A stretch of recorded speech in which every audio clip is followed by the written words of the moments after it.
Everyone was wondering how it's going to happen, and we finally know. We're all dead. I mean, I'm going to die. I'm going to die skiing in a couple weeks probably. But you guys are going to be not that far behind me. No, I mean, well, by the way, the prophecy pretty much about to come true. So I'll just get to heaven first, and I'll get the space heater going, make sure the room is nice and toasty. Although a lot of people probably are going to places that's already nice and toasty, but very true, very, very true. I'll get the AC going for the rest. I'll get the AC going. Here's what's happening. This is real, though. This isn't a story we're making up. Here's what we know. Here's what we know. It's not just a figment of George Lucas's imagination. Twin suns are real. And here's the big news. They could be coming to Earth. Yes, any day now, we see a second sun light up the sky. If only for a matter of weeks. Okay. That's my news guy impression. I know. It's gotten worse. If only for a matter of weeks. You don't hear news reporters doing that? It's gotten tragically annoying. The infamous red supergiant. What? No, this is serious. I want to be serious about this. Go. The infamous red supergiant star in Orion's nebula, Betelgeuse, is predicted to go gangbusters, and the impending supernova may reach Earth before 2012. And when it does, all of our wildest Star Wars dreams will come true. A dream including us dying? The second biggest star in the universe is losing mass, a typical indication that a gravitation collapse is occurring. When that happens, we'll get our second sun, according to Dr. Brad Carter. Dr. Carter says this old star is running out of fuel in its center. This fuel keeps Betelgeuse shining and supported. When this fuel runs out, the star will literally collapse in upon itself, and it will do so very quickly. When this happens, a giant explosion will occur, tens of millions of times brighter than the sun. The bad news is it could also happen in a million years, but who's counting?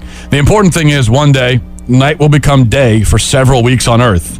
This is true. Yeah. We're headed with a second sun. We won't have night, according to this thing. Dr. Carter says this is the final hurrah for a very big star.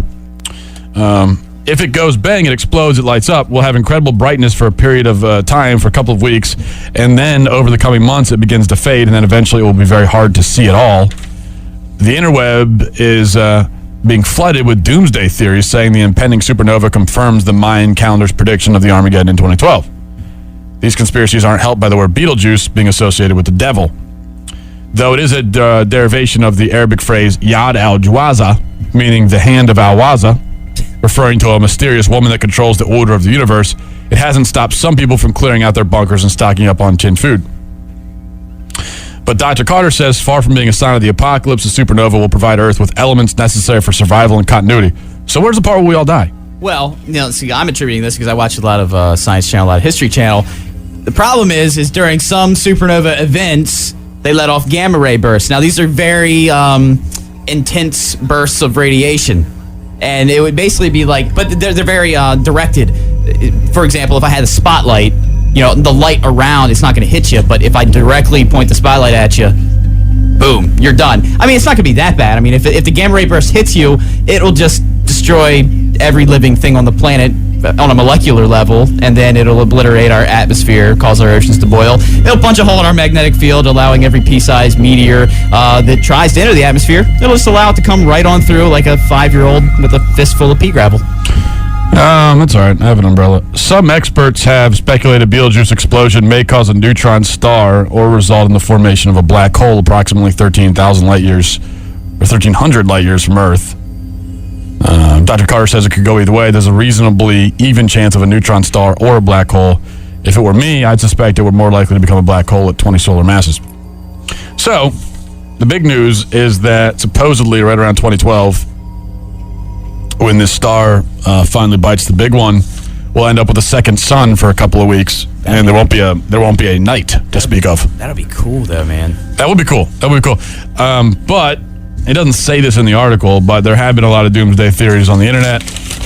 And you can always trust doomsday theories on the internet. Oh, absolutely. It's the one place you can trust them.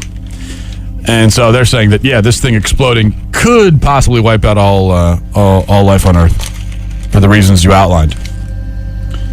Of course, I don't lend any credence. Now, the only reason why I'm sure that the world won't end in 2012 is because everyone's saying the world will end in 2012. Right. which I'm pretty sure makes it almost definite that it won't. Because when God finally does decide to say, all right, now your time's up, guys, I think he's probably just going to if it was me, if I was God, okay, I would on purpose not do it on a time when everyone said they was going to happen. Well, and there's supposed to be like 100 or 1,000 years of just peace and bliss, and everybody's going to be all hunky-dory and just have everything they need. And that's exactly when he's going to do it. He's going to wait till everybody's sitting all high and mighty, eating high on the hog, and then all of a sudden, okay, you guys are having a little too much fun, and boom, and snap the fingers of death. The real answer is that here's what people need to just accept, is that there's no way to know when the world is going to end. We know that it will, religious or not. The world's going to eventually end because everything does, and the world is comprised of temporal, mortal things and people and elements, and so it all has to end because eventually it will. Yeah. So we know that, but there's no way to know when it will. You don't know. You have no idea. And I never even understood the Mayan calendar thing, because even if the Mayan calendar does end in 2012, that could just mean they got tired of making it. I mean, what, are they going to go forever? Well, because apparently it's in cycles, and they predicted their own demise, and so when it got to whatever cycle that's about ready to regurgitate itself, that's why they're saying that we're going to die. I can predict my own demise and then jump in front of a truck. Oh, he was a prophet. Yeah, but I'm about to die. See you later. Yeah, but their demise was predicted, thousands of years before it actually happened. It was just passed down. So, but the thing that everybody's misrepresenting about the Mayan thing is that it doesn't necessarily mean that our world is going to come to a cataclysmic end. It just means that everything as we know it will change. It doesn't mean we're all going to die. Or it means absolutely nothing. The Mayans, for the most part, were ancient savages that sacrificed to gods, tore hearts out, and then rolled them down the steps of pyramids. I saw the Mel Gibson movie. Doesn't mean they were bad at math. Okay, but it's not like the exact end of the world or everything is written out in mathematical equations. This isn't Beautiful Mind, okay? I think people need to come to terms with the fact that we don't live in a movie. I mean, yes, the world is actually a very interesting and fascinating place, but not in the sense of but not in a cinematic way, okay? It's just the reality you got to deal with. I'm sorry. Well, here's my point: is what if, let's say the sun has a big hiccup and it comes around, it could just knock all the satellites out of space. Wouldn't that change our world completely for a long period of time? Sure, it would. Yeah, definitely. The sun could have a hiccup and knock out the power grid, and then we'd have serious problems. But there's no way that the Mayans would have known that. And I'm sick of all this stuff about the Mayans. They were savages. They wore loincloths and sacrificed to gods. They worship trees. Okay? Hey, to this point, their civilization lasted longer than the one we're living in right now. Fine. I mean, fine. Okay. The dinosaurs lasted a long time, too. But they were pretty stupid. They were dinosaurs. Just lasting a long time doesn't really necessarily mean you're superior or better. It just means you lasted a long time. They had a system of government. I mean, it was a very horrible system of government. Sure, yes, and they were savages, and they had human sacrifices, and they could not predict the end of anything. They didn't have any kind of insight we don't have. They were just savages living in huts for the most part. Yeah, but what about say China? I mean, aren't they the same thing? I mean, they're basically savages to their own people. How dare you? They've been around for 3,000 or 4,000 years. Yeah, there's something to be said for, primitive cultures maybe last longer.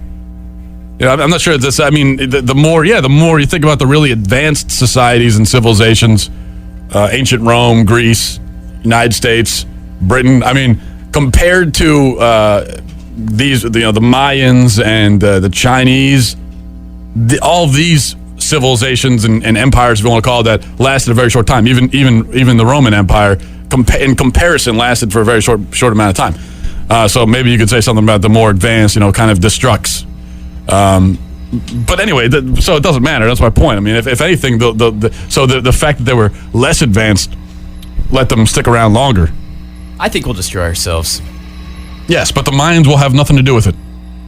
So I just wish, could we just get rid of this? Can we let go of this Mayan thing? I don't think they're going to have a hand. So sick of hearing about them. I don't think they're going to have a hand in it. I just think they came up with a fancy little date, and I guess we'll just have to wait. They knew nothing about the end of the world. Nothing. Zero. Nada. They had no understanding of it at all. Nothing. They didn't know more than we do. They probably knew less.